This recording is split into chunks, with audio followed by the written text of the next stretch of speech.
स्वागत छ। आज मैले कक्षा 8 सामाजिक अध्ययन तथा मानव मूल्य शिक्षा विषयको चाहिँ एकाइ 5 अन्तर्गत रहेको हाम्रो विगत शीर्षकको एकाइको भाग 2 को भिडियो लिएर उपस्थित भएको छु। यस अगाडि भाग 1 को प्रस्तुत भइसकेको छ। भाग 1 मा हामीले पाठ 1 देखि पाठ 5 सम्मका भिडियोहरू भाग 1 अन्तर्गत रहेर प्रस्तुत गरेका थियौं भने भाग 2 मा चाहिँ पाठ 6 ग्रीस र रोमको सभ्यता, पाठ 7 सिन्धु उपत्यकाको सभ्यता, पाठ 8 पुनर्जागरण र यसको प्रभाव, यी तीनवटा पाठहरूको क्रियाकलाप अभ्यास खण्डका गतिविधिहरू लिएर उपस्थित भएका छौं। ल त सुरु गरौं। पाठ 6 ग्रीस र रोमको सभ्यता। क्रियाकलाप एटलस हेरेर ग्रीक र रोमन सभ्यताको विकास भएका स्थान पत्ता लगाउनुहोस् भनेर तपाईले एटलस पुस्तकालयबाट एटलस लिएर त्यसमा हेरेर पत्ता लगाउन सक्नुहुन्छ। 2 नम्बर प्राचीन ग्रीकका नगर राज्यहरूका बीचमा मेलमिलाप हुनुको कारण के मेलमिलाप नहुनुको कारण के होलान्, अहिलेका कतिपय देशका बीचमा पनि मेलमिलाप छैन, यस्तो किन भएको होला छलफल गरेर लेख्नुहोस् भनेर चाहिँ यहाँ प्राचीन ग्रीकका नगर राज्यहरूमा स्पार्टा र एथेन्स प्रमुख थिए। यहाँका नगर राज्यहरूमा आपसी मित्रता थिएन, किनभने नगर राज्यका बीचमा मेलमिलाप नहुनुको कारण शासन पद्धतिले गर्दा पनि हुन सक्छ।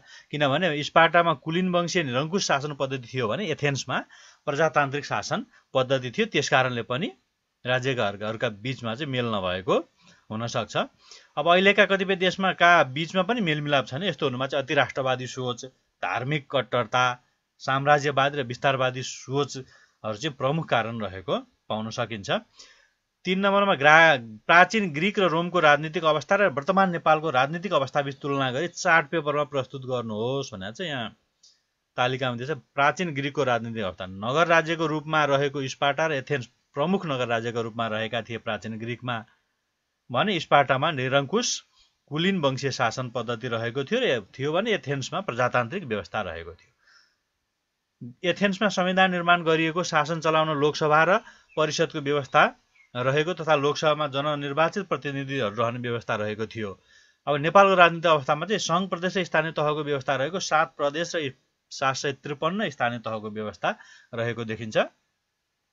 संघीय लोकतान्त्रिक गणतन्त्रात्मक शासन व्यवस्था रहेको छ नेपालको भने वर्तमान शासन राजनीतिक अवस्था संविधान सभाबाट संविधान निर्माण लागू गरिएको, जननिर्वाचन प्रतिनिधि सभा, राष्ट्रिय सभा र प्रदेश सभाको व्यवस्था गरिएको छ। अब चाहिँ अभ्यासतर्फ लागौँ। अभ्यास 1 मा चाहिँ सभ्यता भनेको के उदाहरण दिएर लेख्नुहोस् भनेको छ। विगतदेखि वर्तमानसम्म मानिसले सिर्जना गरेका सबै कुराको समष्टिगत स्वरूप सभ्यता हो। भाषा, गीत, सङ्गीत, भवन, कला, सडक, ज्ञान आदि मानव सभ्यताका पक्ष हुन्। सिन्धु उपत्यकाको सभ्यता, नाइल नदीको सभ्यता, रोमको सभ्यता, वैदिक सभ्यता, सिन्धु घाटीको सभ्यता आदि चाहिँ सभ्यताका उदाहरण हुन्। 2 नम्बरमा प्राचीन ग्रीकका नगर राज्यहरूले आपसी सम्बन्ध विस्तार गर्न के गरेका थिए भने चाहिँ ओलम्पिक खेलको सुरुवात गरेका थिए। प्राचीन रोममा मानिसले विभिन्न स्थानका विषयमा अरूले भन्दा धेरै जानकारी पाउनुको कारण के होला भनेको चाहिँ यहाँ ग्रीक सभ्यता कमजोर भएपछि रोम सभ्यता विकास भएको थियो। रोमन साम्राज्य विस्तार गर्दै लैजाने नीति भएकाले प्राचीन रोमका मानिसले विभिन्न स्थानका विषयमा अरूले भन्दा धेरै जानकारी पाएको हुन सक्छ। प्राचीन ग्रीक र रोमन सभ्यताले हालको विश्वमा पारेको प्रभावहरू चाहिँ साहित्य र इतिहास लेखनको थालनी, मूर्तिकला र वास्तुकलाको विकास, निर्वाचनको थालनी र ओलम्पिक खेलको थालनी, प्रजातन्त्र, गणतन्त्र, स्वतन्त्रता, नागरिकता, संविधान आदि अवधारणाको विकास। प्राचीन ग्रीकको साहित्य र कलाको विषयमा चर्चा गर्नुहोस् भनेको छ। त्यसको बारेमा उल्लेख गरिएको छ भने 6 मा ग्रीकलाई दर्शनको जननी भनिन्छ। यो भनाइसँग सहमत हुनुहुन्छ? सहमत हुने बुँदाहरू प्रस्तुत गर्नु भनेको छ। यहाँ चाहिँ ग्रीकलाई दर्शनको जननी भन्नुको कारण चाहिँ सुकरातले कुनै पनि कुरालाई व्याख्या गरेर होइन, प्रमाणका आधारमा प्रमाणित गर्नुपर्छ भन्ने विचार व्यक्त गरेका थिए। सुकरातका चेला प्लेटोले रिपब्लिक किताब लेखेर जनचेतना फैलाए। प्लेटोका चेला अरस्तुले विज्ञान, तर्कशास्त्र, दर्शनशास्त्रका माध्यमबाट चेतना फैलाए। सुकरात, प्लेटो र अरस्तु ग्रीकका प्रसिद्ध दार्शनिक का रूपमा थिए। उनीहरूले त्यसबेला प्रतिपादन गरेका दर्शन आज पनि सान्दर्भिक छन्, तसर्थ ग्रीकलाई दर्शनको जननी भनिन्छ। पाठ 7 सिन्धु उपत्यकाको सभ्यता। क्रियाकलाप 1 सिन्धु उपत्यकाको सभ्यतामा भएका कस्ता कुरा आज पनि निरन्तर रूपमा चलिरहेका छन्, कागजमा ठुलो अक्षरमा लेखेर कक्षामा टाँस्नुहोस् भनेको छ। अब सिन्धु उपत्यकाको सभ्यतामा भएका कुराहरूमा चाहिँ आज पनि निरन्तर रूपमा चलेको उनी र सुर्ती लुगाको प्रयोग, मूर्तिकला र मूर्ति पूजा गर्ने प्रचलन, प्रकृतिको पूजा, लासलाई नदी किनारमा लगेर जलाउने वा गाड्ने प्रचलन। 2 नम्बरमा सिन्धु उपत्यकाको सभ्यता विकास भएको स्थानमा हाल कुन स्थान पर्दा रहेछ नक्सामा हेरेर पत्ता लगाउनुहोस् र कापीमा लेख्नुहोस् भन्छ। सिन्धु उपत्यकाको विकास भएको स्थानमा हाल निम्न स्थान पर्छन्। यो चाहिँ पाकिस्तानमा पर्छ। कराची, डाडु जिल्ला, हैदराबाद, लरकाना, सक्खर, डट्ठा, सेहबान, खैरपुर, हैदराबाद, मिरपुर, उमरकोट आदि। अब अभ्यासतर्फ लागौँ। 1 मा सिन्धु उपत्यकाको सभ्यता कहिले र कहाँ विकास भएको थियो? छोटकरीमा लेख्नुहोस्।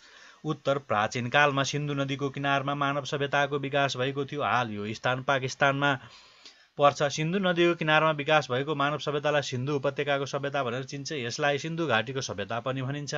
2 नम्बरमा सिन्धु उपत्यकाको सभ्यतामा नगरहरूको विकास कसरी भएको थियो? सिन्धु उपत्यकाको सभ्यता अन्तर्गत मोहेन्जोदाडो र हरप्पा नामका 2वटा स्थानको उत्खनन गरिएको थियो। मोहेन्जोदाडो सिन्धु नदी र हरप्पा रावी नदीको किनारमा रहेका थिए। यी दुवै स्थानमा व्यवस्थित रूपले गल्ली, नाली, स्नानगृह, सभागृह तथा अन्य भवन बनेका थिए। यी स्थानमा पाकेको इँटले बनाइएका 2 तले घर पनि थिए। दुवै नगरमा ढल निकासको व्यवस्था समेत थियो। 3 नम्बरमा सिन्धु उपत्यकाको सभ्यतामा रहेका मानिसको जनजीवन र वर्तमान नेपालका मानिसको जनजीवनसँग तुलना गर्नुहोस् भनेको छ। यहाँ तुलना गरेर दिइएको छ। 4 नम्बर सिन्धु उपत्यकामा मानिसको धार्मिक विश्वासको चर्चा। सिन्धु उपत्यका मानिसले मूर्ति पूजा गर्ने गर्थे। त्यस्तै यहाँका मानिस प्रकृतिका समेत पुजारी थिए। उनीहरूले सर्प, परेवा, बाख्रा, गोरु जस्ता जनावरको पनि पूजा गर्थे। लासलाई नदी किनारमा लगेर दाह संस्कार गर्ने परम्परा रहेको थियो। लासलाई जलाएर वा गाडेर दाह संस्कार गरिन्थ्यो। पाठ 8 पुनर्जागरण र यसको प्रभाव। क्रियाकलाप 1 पुनर्जागरण कालमा नेपालको कलाको अवस्था कस्तो थियो? नेपालको मध्यकालीन इतिहास सम्बन्धी विभिन्न सामग्रीको अध्ययन गरी लेख्नुहोस् र साथीलाई पढ्न दिनुहोस्। पुनर्जागरण कालमा नेपालको इतिहासमा मध्यकालीन समय रहेको थियो। मध्यकालीन नेपालको इतिहास सम्बन्धी सामग्री अध्ययन गर्दा त्यस समयमा नेपालको कला क्षेत्रको अवस्था निकै राम्रो रहेको थियो। त्यसबेला नेपालमा सङ्गीतकला, मूर्तिकला, चित्रकला, वास्तुकलाको राम्रो विकास भएको थियो। त्यसबेलाको कला मौलिक किसिमको थियो। आज पनि त्यस समयको कलाको नमुना देख्न सक्छौँ। उक्त समयको कलाको उत्कृष्ट नमुना हनुमान ढोका, मङ्गलबजार र भक्तपुरका दरबार क्षेत्रमा आज पनि देख्न सकिन्छ। युरोपमा भएको पुनर्जागरणले कस्ता क्षेत्रमा परिवर्तन ल्यायो? शिक्षा, संस्कृति, कला, साहित्य, विज्ञान तथा प्रविधि। पुनर्जागरणकालमा कुन कलालाई कसरी योगदान दिए? उल्लिखित तालिकामा कलाको नाम र योगदान तयार गरी साथीलाई देखाउनुहोस् भनेर चाहिँ यहाँ तालिका प्रस्तुत गरिएको छ। अब अभ्यासतर्फ लागौँ। 1 नम्बर पुनर्जागरणको अर्थ लेख्नुहोस्। पुनः र जागरण मिलेर बनेको पुनर्जागरण शब्दको शाब्दिक अर्थ फेरि उठ्नु वा जाग्नु हो। प्राचीन कालमा युरोपमा शिक्षा, संस्कृति, कला, सभ्यता र भाषाको विकास भएको थियो। 6औं शताब्दीदेखि 13औं शताब्दीसम्म अन्धविश्वास र धार्मिक कट्टरताका कारण नागरिक अधिकारको हननका साथै सभ्यता र समुन्नतिमा ह्रास आएको थियो। 14औं शताब्दीदेखि पुनः आफ्नो प्राचीनकालीन शिक्षा, संस्कृति, कला, वैज्ञानिक खोजी हुन थाल्यो। यही समयदेखि नयाँ खोज तथा आविष्कार भएर ज्ञानको पुनर्जन्म भयो। यसैलाई नै पुनर्जागरण भनियो। 2 मा पुनर्जागरण हुनुभन्दा पहिला युरोपको अवस्था कस्तो थियो? चर्चा गर्नुहोस्। पुनर्जागरण हुनुभन्दा पहिलाको युरोपको अवस्था निकै अन्धकारमय थियो। त्यसैले प्राचीनकालपछि र पुनर्जागरण अघिको अवधिलाई डार्क पेरियड अर्थात् कालो युग पनि भन्ने गरिन्छ। यस समयमा जताततै अन्धविश्वास फैलिएको थियो। धार्मिक कट्टरताका कारण नागरिकका हक अधिकार हनन भएका थिए। प्राचीनकालीन सभ्यता र समुन्नतिमा ह्रास आएको थियो। पुनर्जागरणको थालनी कसरी भएको हो? लेख्नुहोस्। अन्धविश्वास र धार्मिक कट्टरता अति भएपछि 14औं शताब्दीतिर पुनः आफ्नो प्राचीनकालीन शिक्षा, संस्कृति, कला, वैज्ञानिक खोजी हुन थाल्यो। यसले बिस्तारै नयाँ खोज तथा आविष्कार भएर ज्ञानको पुनर्जन्म हुन थाल्यो। यसरी पुनर्जागरणको थालनी भएको हो। पुनर्जागरण नभएको भए के हुन्थ्यो होला? पुनर्जागरण नभएको होला युरोपमा अन्धविश्वास र धार्मिक कट्टरता अझै व्यापक बन्दै जान्थ्यो। यसले गर्दा नयाँ आविष्कार तथा कला, संस्कृति पुनः मौलाउने मौका पाउँदैन थियो। यसले युरोपलाई मात्र नभएर समग्र विश्वलाई नै प्रभाव पार्थ्यो होला। पुनर्जागरण कालमा विज्ञान र अन्वेषणका क्षेत्रमा कस्ता उपलब्धि भएका थिए? पुनर्जागरण कालमा वैज्ञानिक र अन्वेषणका क्षेत्रमा निकै उपलब्धि हासिल भएका थिए। निकोलस, गिल्बर्ट, ग्यालिलियो र न्युटन जस्ता प्रसिद्ध वैज्ञानिक र केप्लर र नेपियर जस्ता गणितज्ञको निकै ठुलो योगदान रहन गयो। निकोलसले सूर्य घुम्दैन भन्ने सिद्धान्त प्रतिपादन गरे भने ग्यालिलियोले दूरबीन र न्युटनले गुरुत्वाकर्षणको सिद्धान्त प्रतिपादन गरे। कोलम्बसले अमेरिका र मार्को पोलोले चीन पत्ता लगाए।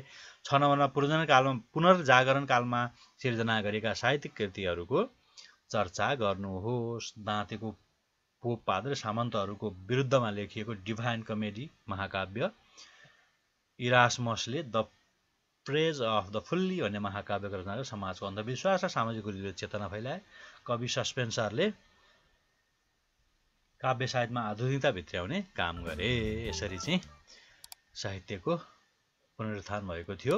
हस्त आजलाई यति नै। अर्को भिडियोमा उपस्थित हुने नै छौँ। सबैलाई धेरै धेरै धन्यवाद।